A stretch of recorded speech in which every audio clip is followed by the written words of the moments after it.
The house was a dream come true. At least that's what Emma told herself when she signed the lease. A sprawling, modern home nestled in the quiet woods of upstate New York, with floor-to-ceiling windows offering breathtaking views of the surrounding forest. It was the perfect escape from her hectic life in the city. It was a place to focus on her art, to heal from the recent breakup, and to start over. But from the moment she stepped inside, she felt uneasy.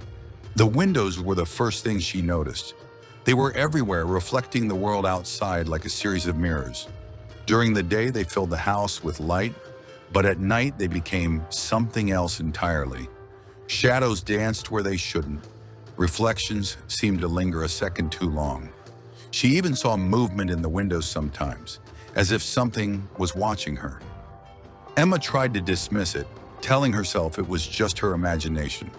But the feeling persisted, growing stronger with each passing day. She started hearing things, soft whispers emanating from the walls, faint tapping on the glass, as if someone was trying to get her attention. At night, the house felt alive, the windows humming with a low, almost imperceptible vibration that made it impossible to sleep. One evening, as she sat at her desk sketching, she caught a glimpse of something in the window behind her. She froze, her pencil hovering over the paper. She turned her head slowly, expecting to see her own reflection.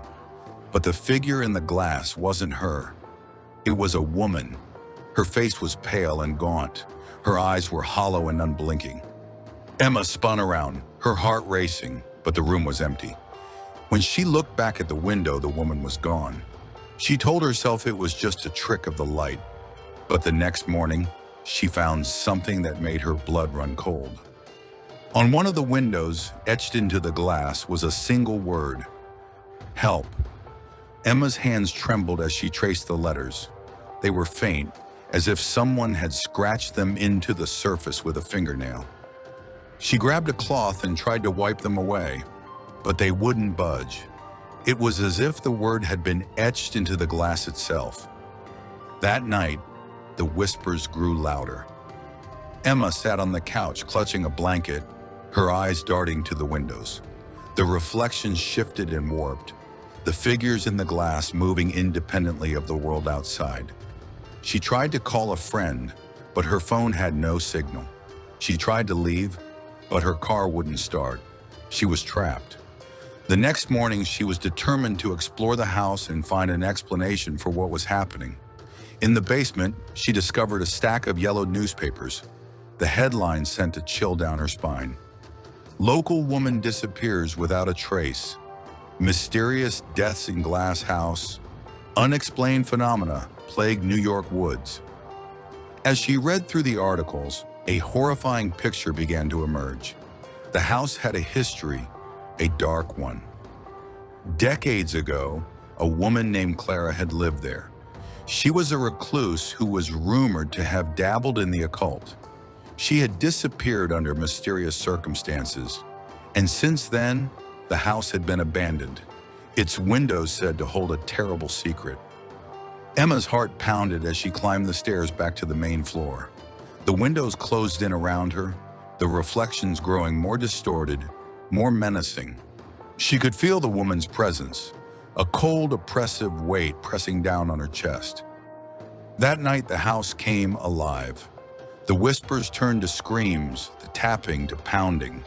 The windows rattled in their frames, the glass warping and twisting as if something was trying to break through. Emma ran from room to room, desperate to escape, but the woman's face appeared in every pane of glass. In the living room, she stopped abruptly, her breathing ragged and uneven.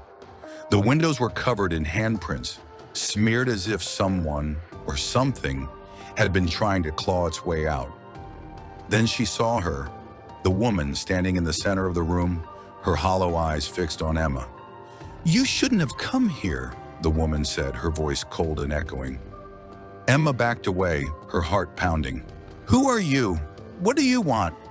The woman smiled, a twisted, unnatural grin. "I've been waiting for you." Emma turned and ran, her feet pounding against the floor. She didn't stop until she reached the front door, her hands fumbling with the lock. Stepping outside, she froze. The house was surrounded by a wall of glass, the reflections of the forest stretching endlessly in every direction. She was trapped. Emma's mind raced as she tried to make sense of what was happening. The glass walls shifted and shimmered, the reflections of the trees morphing into grotesque, twisted shapes. She pressed her hands against the glass, searching for a way out, but it was solid and unyielding. She heard footsteps behind her, slow and deliberate, getting closer. She turned to see the woman standing in the doorway, her hollow eyes fixed on Emma. "There's no escape," the woman said, her voice a low, guttural whisper. "You're mine now." Emma's heart pounded in her chest as she backed away, her back pressed against the glass wall. She could feel the cold seeping through her clothes, the icy touch of the woman's presence closing in around her. Desperation took hold, and she screamed, her voice echoing through the forest, but no one came. No one could hear her. The woman stepped closer, her twisted smile widening. "You shouldn't have come here," she repeated, her voice dripping with malice. "This is my house, my prison, and now it's yours too." Emma's vision blurred as the woman reached out, her fingers brushing against the glass. The surface rippled like water, and Emma felt herself being pulled forward, her body sinking into the glass as if it were liquid. She struggled, thrashing against the invisible force, but it was no use. The glass enveloped her, cold and suffocating, trapping her in a world of endless reflections. When the glass finally stilled, Emma was gone. The house was silent once more, the windows reflecting the empty forest outside. But if you look closely, you will see her, a faint figure trapped in the glass, her face frozen in a silent scream. Listen carefully and you will hear the whispers, soft, insistent, and filled with despair.